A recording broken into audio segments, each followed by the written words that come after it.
Hello students, my name is Shalvi Rastogi and आज हम लोग एक नया टॉपिक पढ़ेंगे।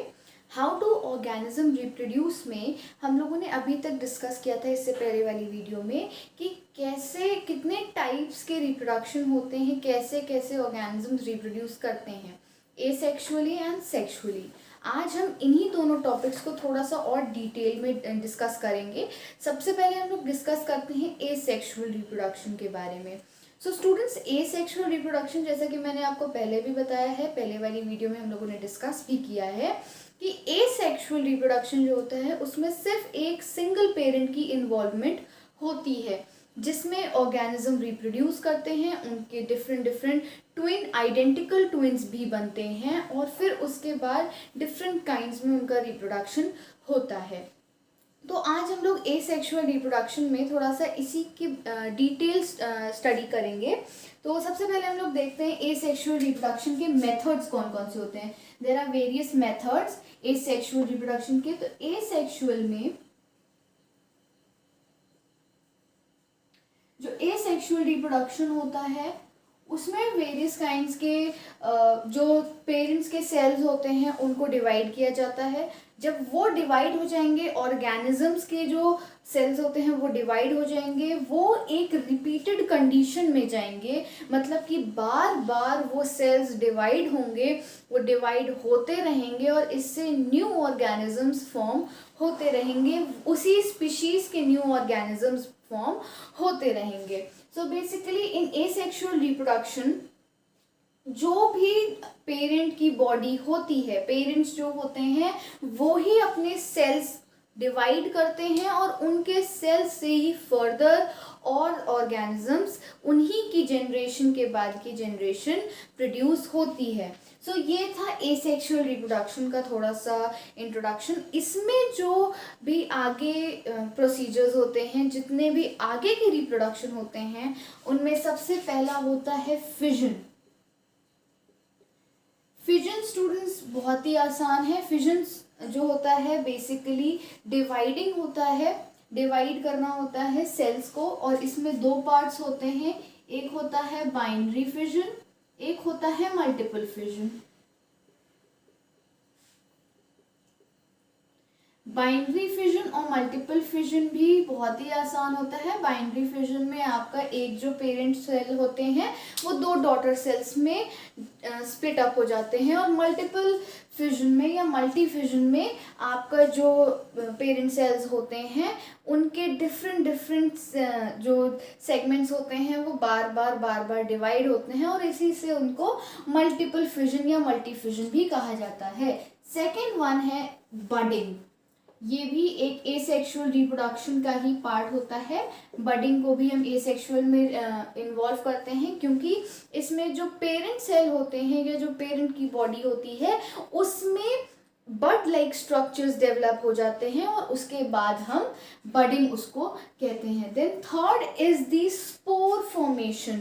स्पोर फॉर्मेशन जो है वो नाम से ही समझ में आ रहा है कि स्पोर्स होते हैं जो फॉर्म होने लग जाते हैं। बेसिकली जो डिफरेंट डिफरेंट ऑर्गेनिजम्स से जब वो पाउचेस में होते हैं स्पोर, तो वो पैक्ड होंगे, और जब वो ब्लास्ट करेगा वो पाउच, तब उसके जो स्पोर्स होते हैं वो कम्प्लीटली स्प्रेड आउट हो जाते हैं, और जहाँ जहाँ वो स्प्रेड होते हैं वहाँ वहाँ एक न्यू स्पीशीज का जन्म होता है। Then fourth is the regeneration. Regeneration जो होता है नाम से ही समझ में आ रहा है कि इसका मतलब होता है कि कोई भी स्पीशीज जो है उसका जनरेशन फिर से हो रहा है। Then fifth one is the fragmentation. Fragmentation भी बहुत ही इजी है। फ्रैगमेंट से ही नाम समझ में आ रहा है कि ये फ्रैगमेंट्स में कटेंगे जो भी स्पीशीज होगी। And then sixth one is the vegetative propagation. Vegetative propagation बहुत ही ज़्यादा आसान है, प्लस बहुत ही ज़्यादा बड़ा टॉपिक है, इसको हम डिटेल में स्टडी करेंगे। वेजिटेटिव प्रोपोगेशन में भी आगे बहुत सारे स्प्लिटअप्स आते हैं, जैसे कि ग्राफ्टिंग, लेयरिंग, कटिंग, ये सारी चीज़ें आती हैं, बट अभी मैं आपको सिर्फ वेजिटेटिव प्रोपोगेशन के बारे में थोड़ी सी इंट्रोडक्शन दूंगी। जब हम आगे वाले टॉपिक में आएंगे तब हम आपको बताएंगे कि लेयरिंग, कटिंग एंड ग्राफ्टिंग क्या होती है। सो स्टूडेंट्स, अभी तक आप लोगों ने पढ़ा कि एसेक्सुअल रिप्रोडक्शन में कितने टाइप्स होते हैं।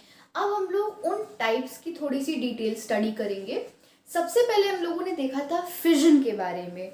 फिजन जो होता है वो ऑलरेडी दो टाइप के होते हैं, एक होता है बाइनरी फिजन, एक होता है मल्टीपल फिजन। तो सबसे पहले हम लोग फिजन के बारे में पढ़ लेते हैं, फिर उसके बाद बाइनरी और मल्टीपल फिजन पे आएंगे। सबसे पहले जो फिजन होता है वो सिंगल सेल्ड ऑर्गेनिज्म से होता है, जैसे कि प्रोटोजोआ या बैक्टीरिया से। जब ये ऑर्गेनिज्म जो इनके सिंगल सेल होते हैं ये स्प्लिट अप होते हैं दो या दो से ज़्यादा पार्ट्स में, इनकी डॉटर आइडेंटिकल ट्विन सेल्स में, तब जाकर के इनका फिजन होता है। दैट मीन्स इनका ब्रेकडाउन होता है और तब ये फिजन के रूप में आते हैं, तब ये न्यू ऑर्गेनिज्म प्रोड्यूस करते हैं। तो सबसे पहले हम इनकी डेफिनेशन लिखेंगे जो कि कुछ इस तरीके से है कि मेनी सिंगल सेल्ड ऑर्गेनिज्म, जो भी सिंगल सेल्ड ऑर्गेनिज्म होंगे, अभी मैंने आपको नाम भी बताया था, जो सिंगल सेल्ड ऑर्गेनिजम्स होते हैं लाइक प्रोटोजोआ एंड बैक्टीरिया। ये जो प्रोटोजोआ और बैक्टीरिया टाइप के ये जो सिंगल सेल्ड ऑर्गेनिजम्स होते हैं इनमें स्प्लिट अप होता है और डिवाइड, ये होते हैं डिवाइड into two और more than two। जब ये दो या दो से ज्यादा बार डिवाइड होते हैं तब ये आइडेंटिकल ट्विन्स बनाते हैं, दे फॉर्म आइडेंटिकल ट्विन्स। या हम इनको इस तरीके से भी कह सकते हैं कि जब इनका सेल डिवीजन होता है, during the process of cell division,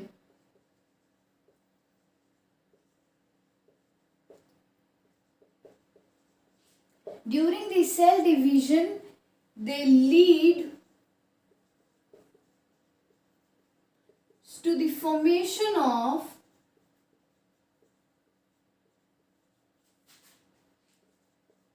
new organism. नए ऑर्गेनिजम्स तभी फॉर्म होते हैं जब इनका सेल जो होता है वो डिवाइड कर जाता है इनटू टू और more than two identical twin cells, and तब ये क्या कहलाते हैं, तब ये फिजन का प्रोसेस कहलाता है इनका। ये फिजन तब कंप्लीट हो जाता है। इसके बाद इनके दो फॉर्म्स आते हैं जिसे हम बाइनरी फिजन कहते हैं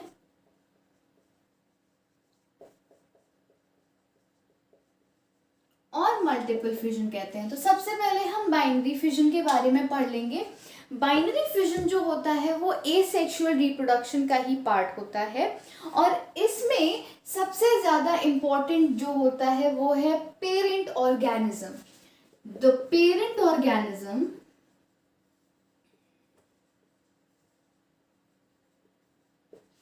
जो पेरेंट ऑर्गेनिज्म होगा जब वो स्प्लिट अप होगा इनटू टू, जब ये दो पार्ट्स में डिवाइड हो जाएंगे तब ये नए ऑर्गेनिज्म प्रोड्यूस करेंगे to form new organism, and उनको फिर हम कहेंगे बाइनरी फिजन। जो पेरेंट ऑर्गेनिज्म अपने आप को दो इक्वल पार्ट्स में डिवाइड कर लेंगे टू फॉर्म न्यू ऑर्गेनिज्म, वो बाइनरी फिजन के होंगे। एंड ये जो पेरेंट ऑर्गेनिजम्स होते हैं ये यूनिसेल्युलर होते हैं, जैसा कि मैंने आपको यहाँ पे भी बताया था। ये सिंगल सेल्ड ऑर्गेनिज्म होते हैं जो कि यूनिसेल्युलर भी होते हैं। फॉर एन एग्जाम्पल, जैसे कि मैंने बताया, एग्जाम्पल जो है बैक्टीरिया हो सकता है, अमीबा हो सकता है, पैरामीशियम हो सकता है। ये सारे जो हैं ये ऑर्गेनिजम्स जो हैं ये यूनिसेल्युलर ऑर्गेनिजम्स होते हैं और इनमें स्प्लिट अप होना बहुत ही ज़्यादा इजी होता है। तो ये बाइनरी फिजन से प्रोड्यूस किए जा सकते हैं। अब जो सबसे मेन और सबसे ज़्यादा इजी है वो अमीबा का स्प्लिटअप है। तो अमीबा का स्प्लिटअप जब होता है तो वो कैसे होता है, मैं आपको यहाँ पे डायग्रामेटिक वे में बताऊंगी। तो सबसे पहले एक बैक्टीरिया है या एक अमीबा है, ये अमीबा है एक, कुछ इसी तरीके से है, कोई फिक्स शेप नहीं होता है अमीबा का, बस कोई भी ऐसा शेप है जिसमें बीच में न्यूक्लियस होता है। तो अमीबा जब बाइनरी फिजन करता है तो वो कैसे करता है, ये अपनी बॉडी को दो इक्वल पार्ट्स में डिवाइड करता है। कोई भी फिक्स शेप नहीं है, मैंने आपको पहले भी बताया था कि कोई भी फिक्स शेप नहीं होता है, बट हाँ पार्ट्स इक्वल ही होते हैं। जब ये अपने इक्वल पार्ट्स में इनको डिवाइड कर लेता है एंड जब ये दोनों डॉटर सेल्स जो होती हैं ये पूरा न्यूट्रिशन गेन करके अपने मैक्सिमम साइज पे आ जाती हैं, जब ये अपने मैक्सिमम साइज पे आ जाती हैं तब ये भी, इनका भी ब्रेक डाउन होता है एंड ये अगेन स्प्लिट अप होने लगते हैं इनटू 4 पार्ट्स। इसी तरीके से ये पूरा प्रोसेस चलता रहता है। जब ये चारों हेल्दी हो जाएंगे, मैक्सिमम साइज पे अपने पहुंच जाएंगे, तब अगेन ये स्प्लिट अप होंगे और ये मैक्सिमम साइज पे तब पहुंचते हैं जब ये फूड, न्यूट्रिशन सारी कुछ अपने अंदर गेन कर लेते हैं। और ये गेन कैसे करते हैं, with the help of pseudopodia. Pseudopodia इनकी फॉल्स फीट होती हैं जिनके मदद से ये फूड अपना एनगल्फ कर लेते हैं एंड देन ये अपना पूरा न्यूट्रिशन गेन कर लेते हैं। देन जब ये गेन कर लेते हैं और अपने मैक्सिमम साइज पे पहुंच जाते हैं तब ये हेल्दी बॉडी जो होती है ये 2 नए डॉटर सेल्स को प्रोड्यूस करती है और इसी तरीके से और ज़्यादा ऑर्गेनिजम्स रिप्रोड्यूस होने लग जाते हैं। 1 से 2, 2 से 4, 4 से 8, 8 से 16 and the cycle will goes on. तो इस तरीके से ये जो अमीबा है ये अपने आप को कंप्लीटली डिवाइड करते करते आगे अपनी साइकिल, अपनी जनरेशन्स बढ़ाता रहता है। जब ये अपने मैक्सिमम साइज पे ये दोनों डॉटर सेल्स पहुंच जाती हैं तो ये जो दोनों डॉटर सेल्स होती हैं अपने पहले न्यूक्लियस को डिवाइड करती हैं। न्यूक्लियस जब डिवाइड हो जाता है तब ये अपने साइटोप्लाज्म, जो कि ये इनकी अंदर जो लिक्विड होता है, इसको स्लोली डिवाइड करना स्टार्ट करते हैं एंड जब ये स्लोली साइटोप्लाज्म डिवाइड होने लग जाता है तो ये जो बॉडी होती है इनकी, ये कंप्लीटली 2 डिफरेंट ऑर्गेनिज्म में स्प्लिट अप होने लग जाती है। और इसके बाद ये पूरा प्रोसेस जो स्प्लिटिंग अप का होता है ये कंप्लीट हो जाता है जब ये 2 डॉटर सेल्स से 4 डॉटर सेल्स बन जाती हैं।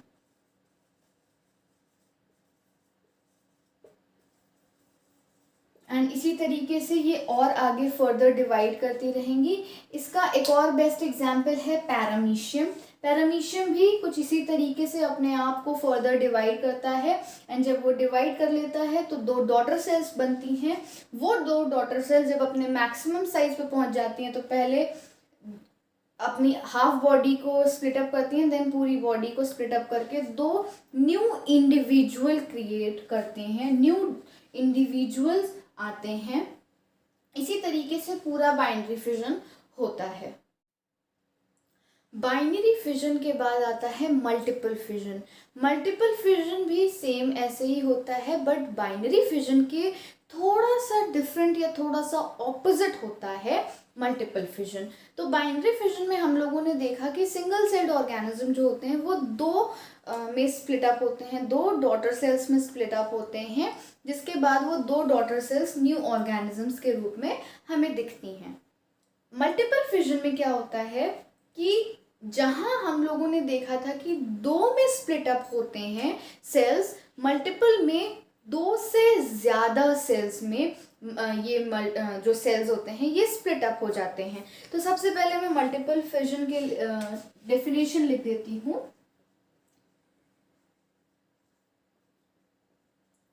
मल्टीपल फिजन जो होता है ये भी एक टाइप का एसेक्सुअल रिप्रोडक्शन ही होता है, उसका ही एक मेथड होता है ये मल्टीपल फिजन। इसमें जो होता है पेरेंट ऑर्गेनिज्म जो होते हैं, जो पेरेंट ऑर्गेनिज्म होते हैं वो स्प्लिट अप करते हैं इनटू टू और मोर देन टू। जब मोर देन टू में ये डिवाइड हो जाते हैं तो उसके बाद ये नए ऑर्गेनिजम्स को फॉर्म करने लगते हैं, टू फॉर्म न्यू ऑर्गेनिजम्स। ये नए ऑर्गेनिजम्स को तब बनाने लग जाते हैं, या उन्हीं ऑर्गेनिज्म से डिफरेंट डिफरेंट ऑर्गेनिजम्स जो होते हैं सेम स्पीशीज के, वो फॉर्म होने लग जाते हैं एट द सेम टाइम। ये हमेशा याद रखिएगा कि सेम टाइम पे ही ये डिफरेंट ऑर्गेनिजम्स को स्प्लिट अप करते हैं। सेल्स जब स्प्लिट अप होती हैं तो ये डिफरेंट ऑर्गेनिजम्स को सेम टाइम पे ही रिप्रोड्यूस करते हैं।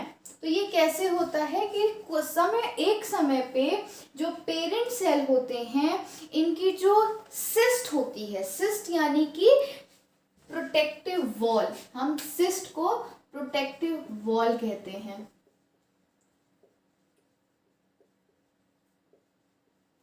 जो सिस्ट होती है यानी कि इनकी जो प्रोटेक्टिव वॉल होती है वो इन सेल की, जो सिंगल सेल्ड ऑर्गेनिज्म होते हैं उसके अराउंड होती है। मैं आपको डायग्राम ड्रॉ करके दिखा देती हूँ।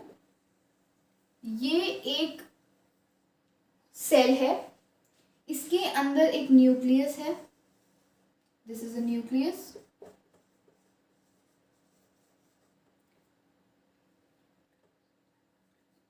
ओके, एंड ये जो है इसमें साइटोप्लाज्म है, एंड ये जो है ये इसकी सिस्ट है। सिस्ट मतलब कि प्रोटेक्टिव वॉल है।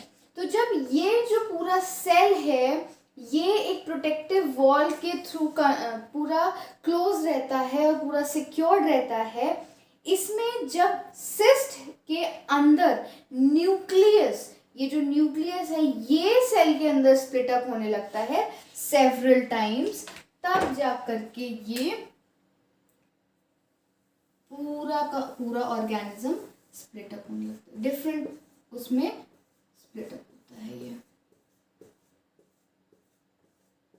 नए सेल्स फॉर्म करे इसने न्यूक्लियस में ही। न्यूक्लियस इतने सारे मल्टीपल सेल्स में डिवाइड हो गया और उसके बाद जब ये सिस्ट ब्रेक डाउन होती है, ये ब्रेक हो जाती है, जब ये ब्रेक हो जाएगी तो ये जितनी भी सेल्स हैं ये बाहर आ जाएंगी और उसके बाद ये जो सेल्स हैं इन्हें हम डॉटर सेल्स बोलेंगे।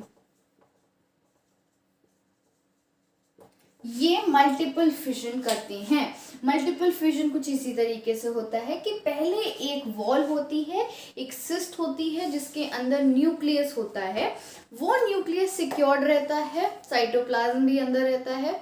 जब वो जो सेल है, ये जो पूरा सेल है ये कंप्लीट हो जाता है, मैच्योर हो जाता है, तब इसके बाद जो न्यूक्लियस होता है वो स्प्लिट अप होने लगता है। जब वो स्प्लिट अप होने लगेगा तो डिफरेंट डिफरेंट ऑर्गेनिजम्स के लिए ये सेल्स क्रिएट होंगी, और जब ये कंप्लीटली ये सेल्स क्रिएट हो जाएंगी, ये सेल्स मैच्योर होने लग जाएंगी, तब ये जो सिस्ट है ये ब्रेक डाउन हो जाएगा, इसका ये टूट जाएगी और सारी जो डॉटर सेल्स है वो बाहर आ जाएंगी और अपने आप को जो है नरिशमेंट देने लग जाएंगी, खुद से सारा कंज्यूम करने लगेंगी, फूड एंड न्यूट्रिशन एवरीथिंग। तो ये मल्टीपल फिजन का पूरा प्रोसेस होता है। सो अभी तक हम लोगों ने पढ़ा मल्टीपल फिजन क्या होता है। अब हम लोग पढ़ेंगे बडिंग क्या होती है। बडिंग जो है वो भी एसेक्सुअल रिप्रोडक्शन का ही पार्ट है। बडिंग में सबसे ज़्यादा क्या होता है कि जो न्यू ऑर्गेनिजम्स होते हैं वो पेरेंट की ही बॉडी में अटैच रहते हैं, जब वो कम्प्लीटली ग्रो हो जाते हैं, उनको मैक्सिमम अपनी ग्रोथ मिल जाती है, न्यूट्रिशन और फूड मिल जाता है, वो पेरेंट बॉडी से डिटैच हो जाते हैं और एक न्यू इंडिविजुअल बन के रेडी हो जाते हैं। तो सबसे पहले हम इसकी डेफिनेशन देख लेते हैं, फिर इसको डायग्राम के वे में थोड़ा सा समझेंगे। बडिंग जो है,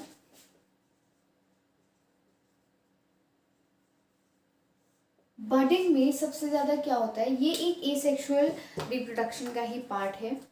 इसमें स्मॉल पार्ट्स जो होते हैं, जो स्मॉल छोटे छोटे पार्ट्स होते हैं, पेरेंट की ही बॉडी से निकलेंगे।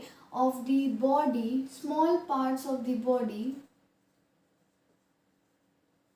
जो small parts of the body है पेरेंट ऑर्गेनिज्म से, ऑफ द पेरेंट ऑर्गेनिज्म,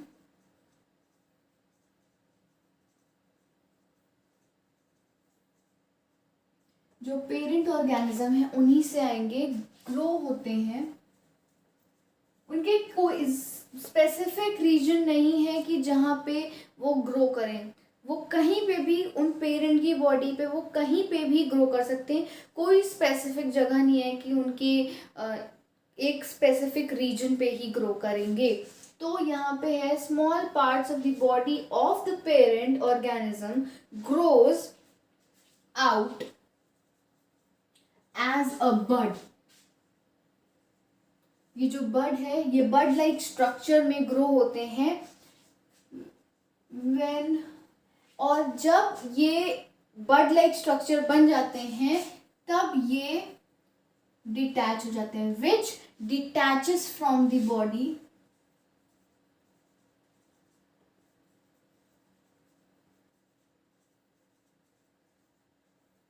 जब ये एकदम कंप्लीटली एक प्योर ऑर्गेनिज्म बन जाते हैं तब ये पेरेंट बॉडी से डिटैच हो जाते हैं and becomes a new organism,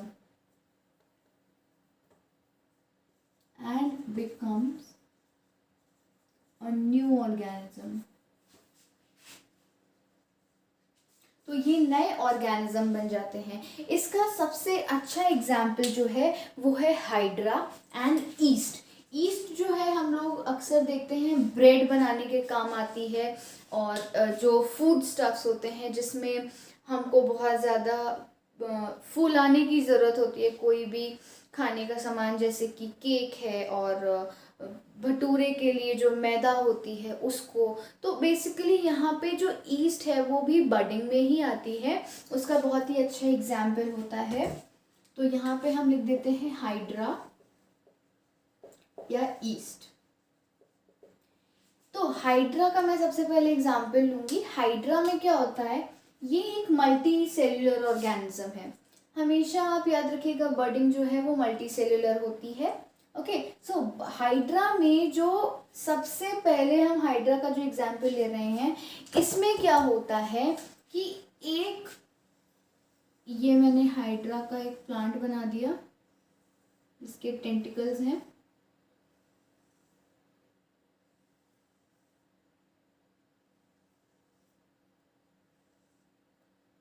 ये हाइड्रा का एक प्लांट है। हाइड्रा में सबसे पहले मैंने बताया था कि एक बॉडी होती है, बॉडी के बाद उसमें टेंटिकल्स होते हैं। धीरे धीरे करके इसमें कहीं से भी कोई भी एक पार्ट से इनके एक बड लाइक स्ट्रक्चर निकलने लग जाता है।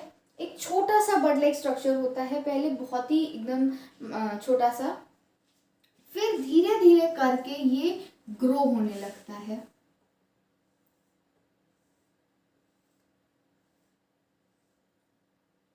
ये धीरे धीरे करके ग्रो होगा, और जब ये कंप्लीटली ग्रो हो जाएगा तो ये अपने पेरेंट बॉडी से डिटैच हो जाएगा। ये जैसे कि मैंने दिखाया आपको, ये कंप्लीटली ग्रो हो गया है, तो ये अब अपनी पेरेंट बॉडी से डिटैच होकर के खुद एक इंडिविजुअल बन गया है, एक न्यू ऑर्गेनिज्म की तरह बन गया है। तो इसमें क्या होता है बेसिकली कि इसमें हाइड्रा में जब ये बड लाइक स्ट्रक्चर प्रोड्यूस हुआ तो इसमें बार बार सेल डिवीजन होता रहा। जैसे कि मैंने आपको बताया कि सेल इसमें मल्टीपल सेल्स होते हैं या मल्टी सेलुलर सेल्स होते हैं। तो ये जो है ये बार बार इसका सेल डिवीजन होता रहा स्लोली ग्रेजुअली प्रोसेस में, एंड ये धीरे धीरे ग्रोथ होती रही इसकी। एंड जब इसका कंप्लीटली सेल डिवीजन कंप्लीट हो गया तो ये एक इंडिविजुअल के रूप में, एक न्यू ऑर्गेनिज्म के रूप में पेरेंट से डिटैच होकर के हमारे को मिल गया। ये पूरा प्रोसेस जो है इसको हम बडिंग कहते हैं। एंड बडिंग जो है वो मैंने पहले बताया, हाइड्रा जो है बेसिकली ये सिंगल सेल ऑर्गेनिज्म नहीं है, इसमें ग्रुप ऑफ सेल्स लगते हैं जो कि इस बड को ग्रोथ करते हैं बार बार डिवाइड करके, एंड तब तक डिवाइड होते हैं जब तक ये नया ऑर्गेनिज्म में फॉर्म नहीं हो जाता है और अपने पेरेंट बॉडी से, पेरेंट ऑर्गेनिज्म से डिटैच नहीं हो जाता है। सो ये बडिंग का पूरा प्रोसेस होता है। आई होप आपको समझ में आया हो। आज का टॉपिक हम यहीं पे एंड कर रहे हैं। इसके आगे का टॉपिक मैं नेक्स्ट वीडियो में आपको बताऊंगी। Thank you so much.